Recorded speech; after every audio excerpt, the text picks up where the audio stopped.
Hello YouTube, my name is Isabella and welcome back to my channel Stubbornly Bookish. Today I'm finally going to be doing my January wrap up. Yeah, so it's the end of February and my January wrap up is just going up. Life's been fun. However, I'm trying to catch up on my videos and this is number one on my list. In January I read 6 books and I was actually really happy with that number because one of the books I read was 1,000 pages long, and also during one of the weeks in January, I finally broke open my Switch for the first time, and I did nothing but play Breath of the Wild for like a solid week. Like, I got nothing done. It was just Breath of the Wild. The game's fantastic, by the way. Let's just get into it. The first book I read was Kingdom of Ass. Oh my god. The first book I read was Kingdom of Ash by Sarah J. Maas. I'm sorry, that was really funny. Okay, Kingdom of Ash is the final book in the Throne of Glass series. It was heavily anticipated by a lot of people. I have had mixed feelings on basically the entire series, but because I had gotten so far into the series, I decided, you know what, one more book.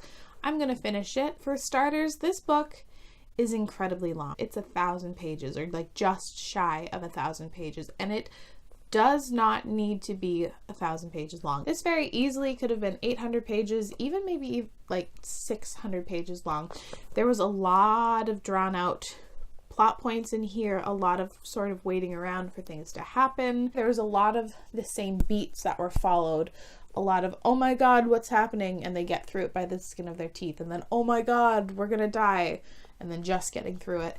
And it became very monotonous. I am happy to have finished the series. I do really appreciate the maturity of our main character and how much she has grown, because god man, Selena is irritating in the beginning books, and I like how she's aged and what she's gone through has matured her. I think the reason why I thought this series was so mediocre was because I never actually truly feared for the characters and their lives. There was some injury, some very mediocre deaths, and one series of deaths that I thought were so cheap. I think if you've read it, you'll know what I'm discussing. It was a mediocre finale for a mediocre series, and this definitely is the last Sarah J. Maas book I pick up for a long time. I would need a lot of convincing to pick up anything else she writes. I'm glad that I finally read this next book. It's The House on Mango Street by Sandra Cisneros. This is a very popular coming of age story that is semi-autobiographical. The start of the story, it follows a young girl growing up in the Latinx section of Chicago.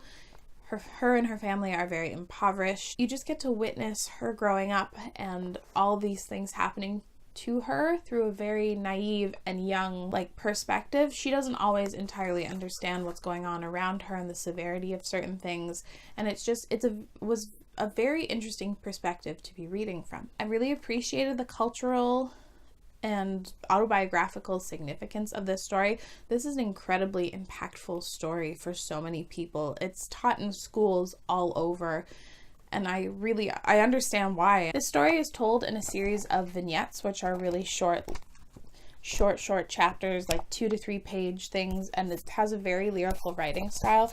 So there was the occasional time where I wasn't entirely sure what was going on. I really loved the ending here and the takeaways that our young protagonist has. I just think it was super fascinating to be reading from a very young perspective, facing these pretty difficult subject matters. There's a lot that goes on here. There's themes of poverty and sexual assault. There's a lot that goes on in here. I would give a content warning for sexual assault, but it was really good. I'm glad to have read it. I gave it 4 stars. The next book on this list, I am incredibly conflicted about, and still now attempting to discuss this book. I'm really conflicted. This one has been very difficult for me to review, and honestly, the reason why I think I've been putting off this video for so long. It's Renegades by Marissa Meyer. This book, when it first came out, kind of had a small little splash, but more and more people have been reading it and been giving it absolutely glowing reviews, so I was inspired to pick it up. So Renegades focuses on two main characters on opposite factions of the city. 20 years previously, the Renegades kind of took control of the city over these anarchists who believed in personal freedoms, but basically let the world and the city crumble into anarchy. At the start of our novel, our main female character decides to go undercover into the Renegades organization and bring it down from within. I'm going to put this down because my hand is falling off. It's a very heavy book. I listened to the audiobook and I thought the performances were good. I had no complaints really with it at all. I'm conflicted about this book, so you have to bear with me. First of all, I think the world building was pretty subpar. We get a decent explanation into the history of the Renegades and how the Renegades organization works, but anything else involving the world is kaput. Found the writing to be pretty mediocre. The dialogue was rough at times. I think I figured out why I'm so conflicted with this story, and it's just how on the nose everything was. I'm going to attempt to do a full sit-down review for this story and kind of work out my thoughts a bit more, because still to this day I'm struggling to wrap my mind around it. I don't think this was bad. I did enjoy the characters somewhat. I thought the world was interesting, just not developed enough. I do plan on continuing on with the series and seeing what happens next, but I'm pretty stumped when it comes to this book. I gave it 3.5 out of 5 stars. Also, Renegades was incredibly predictable. I'm almost every twist that happens in there, I knew that was going to happen from miles away. The next book I read, I absolutely adored, and it was Down Among the Sticks and Bones by Shauna McGuire.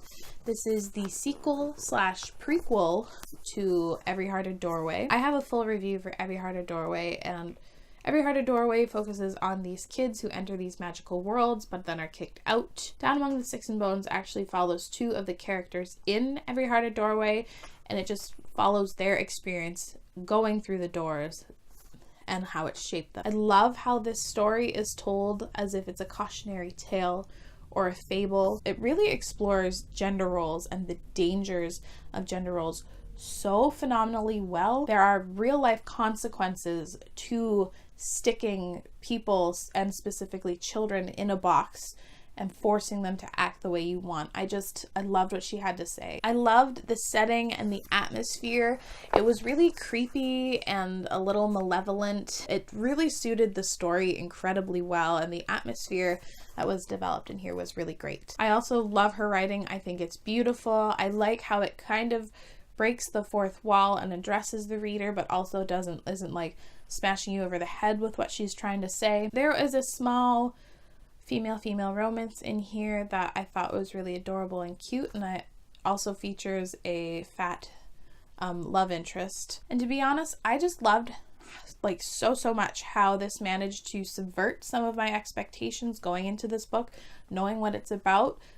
The finale bit in here went in a direction I did not expect and really appreciated, actually. I might do a review for this one as well. I gave it 4.25 out of 5 stars, but it might go up further, just like Every Heart a Doorway did. This book was really great. Highly recommend it. The next book I read, I also listened to on audio, and it was Sadie by Courtney Summers. Sadie follows 2 timelines.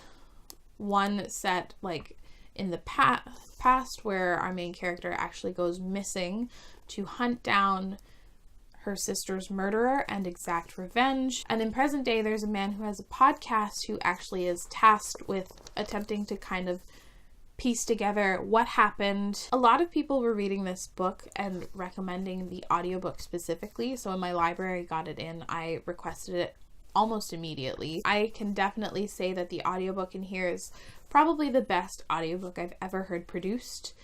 It's not just 2 narrators, there's a full cast, and there is also sound bites and things in the background as our podcasters say interviewing someone. It's so well done and put together, and if you do have the ability, I definitely recommend picking up the audiobook. I would give a content warning for rape and sexual assault, child abuse, drug abuse. There's a lot that's going into this book. I will say that it's probably one of the most compelling stories that I've read in a very long while. When I was listening to it, I was utterly entranced, transported into this story, and everything that Sadie was going through, I felt as if I was experiencing, and the terror I felt for her at some points, and just the pain I felt for this poor girl. It was incredibly well done, and frankly, I think that's all down to the writing. Our main character also has a stutter, and I've never actually read about a character who has a stutter, and I really liked what she had to say about her stutter and how society treats her and looks down upon her. I thought it was just incredibly realistic how these sisters acted with each other in the past, and how they knew how to push each other's buttons, and just the relationship in here I thought was incredibly well done and developed, which just makes it so much harder to read. I liked the discussion in here of poverty and privilege and how society treats those who are like on the lower end of society. I think this was incredibly well paced, and the emotional stakes in here are really what made me just want to constantly be listening to it and just constantly being fearful for what was going to happen next. My one issue with this story as a whole didn't even have to do with the story itself.